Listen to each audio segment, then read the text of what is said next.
Welcome to Samba Samba. Enjoy the video. You start by ensuring access. Sign into Azure DevOps and Power BI Desktop. Create a personal access token with read scopes. This authenticates Power BI to pull data. Once done, open Power BI Desktop and choose Get Data. Select the OData or Azure DevOps connector and paste the organization URL.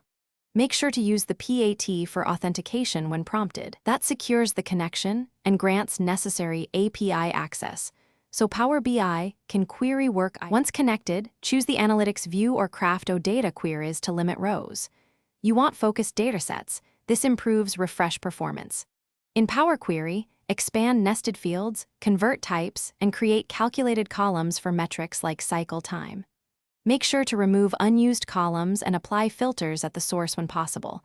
That reduces load and speeds refreshes.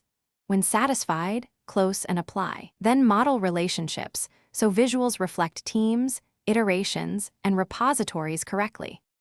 Publish the report to Power BI service and configure dataset credentials to use the PAT. Once published, set a scheduled refresh.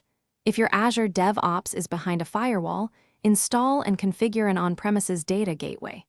Make sure dataset credentials are kept up to date because PATs expire.